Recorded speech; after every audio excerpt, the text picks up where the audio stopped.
Joana, mais precisamente Papisa Joana, primeira e única mulher eleita papisa da história. Mas será que ela existiu realmente?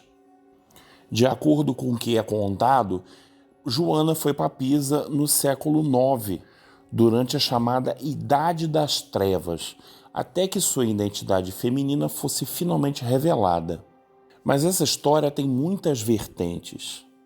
Uma delas diz que, no século XVI, os dissidentes protestantes a usaram para ilustrar um papado sempre corrupto.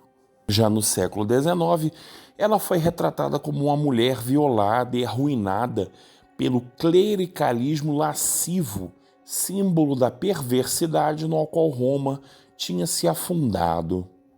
Já no século XXI, ela representa a mulher com poderes que lutou contra o sexismo intransigente da Igreja Católica e que, portanto, teve de ser destruído. Em 2005, um relatório especial entre aspas, de televisão da ABC News contou a história da suposta papisa Joana. Narrada ofegantemente por Diane Sawyer, a capitulação da ABC News começa na cidade de Mans, Alemanha, no século IX, onde uma jovem garota brilhante trata de se deslocar para um mosteiro disfarçada de garoto. Ela se torna uma estudante adepta e ao final faz o seu caminho para Atenas, ainda disfarçada de menino. Mas nessa altura, ela também tinha tomado um amante que compartilhava o seu segredo.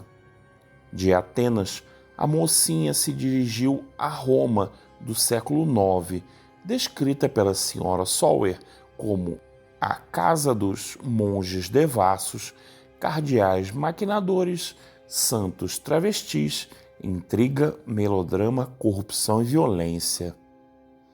Agora conhecida como João Inglês, a garota se torna uma secretária curial respeitada e em seguida um cardeal feminino, sendo finalmente a escolha de todos para Papa no ano de 855. Mas essa história não deveria ter um final feliz. A papisa Joana estava no meio de uma procissão papal quando sentiu fortes dores em seu estômago e o impensável aconteceu. A papisa estava tendo um bebê. Embora reconhecendo que a história termine de maneira diferente conforme o ditado, Sawyer relatou que a papisa Joana foi ou apedrejada ou arrastada da cauda de um cavalo até sua morte.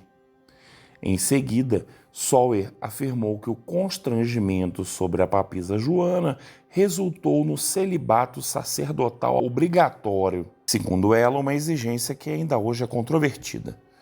Uma repressão aos místicos femininos poderosos que alegaram que eles podiam se comunicar diretamente com Deus e que não precisavam da igreja dominada por homens e mulheres mártires, donas de casa, que eram torturadas por suas crenças religiosas.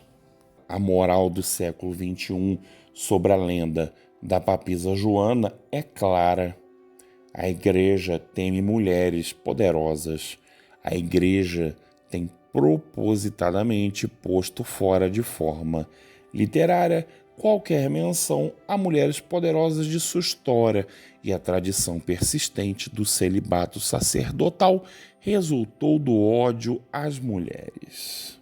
O fato de que o celibato sacerdotal existia na Igreja Ocidental séculos antes desta fábula e que as mulheres poderosas eram parte da história da Igreja bem antes que a sociedade secular permitisse tal coisa é irrelevante para a propaganda.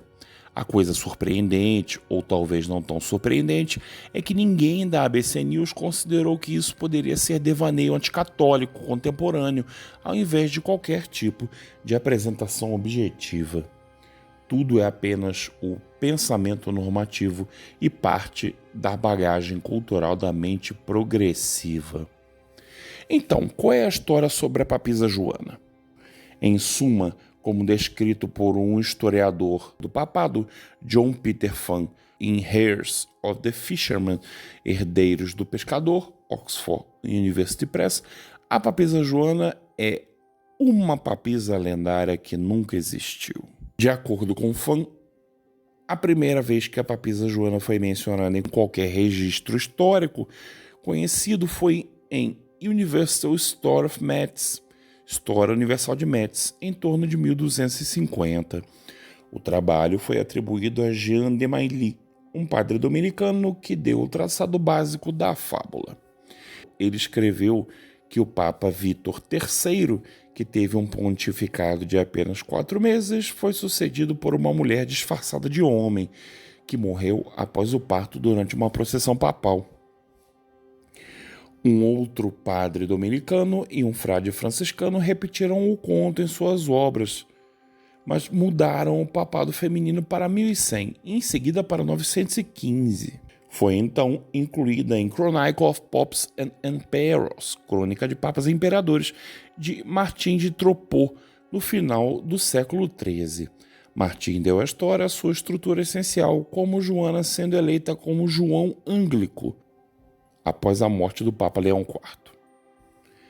Cavalgando em procissão da Basílica de São Pedro à Basílica Lateranense, ela supostamente deu à luz em uma rua estreita entre o Coliseu e a Basílica de São Clemente, morrendo no parto e sendo sepultada no local. As gerações posteriores juntaram à história os detalhes sangrentos de uma multidão irada matando o bebê e a ela. O mito teria sido esquecido se não fosse catapultado pelo poeta italiano Boccaccio no século IV. Outros humanistas seguiram o exemplo, tentando estabelecer uma pontuação italiana contra os papas para seus patrocinadores que pagavam bem. 2 questões permanecem: onde a lenda surgiu pela primeira vez e por que nós ainda lidamos com ela hoje? Quanto à questão de onde veio a lenda, os historiadores só podem conjecturar, alguns achando que se trata de um antigo conto popular romano e outros ainda sugerindo que a história possa ter vindo do papado do Papa Sérgio, a quem os romanos viam como fraco e dominado por mulheres poderosas e corruptas. Alguns ainda acreditam que a lenda possa ter vindo do Império Bizantino do Oriente, como um meio para desacreditar o papado ocidental. Por que ainda hoje estamos lidando com a papisa Joana? Pesquise papisa Joana no Google e você vai encontrar milhões de referências na internet. A lenda persiste pela mesma razão que todas as lendas urbanas católicas persistem. Elas se encaixam com a propaganda anticatólica contemporânea. Joana sobreviveu, apesar das primeiras formas de crítica histórica, mostrando a ser um mito, porque ela se adapta à ordem do dia. O interesse dos que querem destruir a igreja requer que a história de Joana seja verdadeira.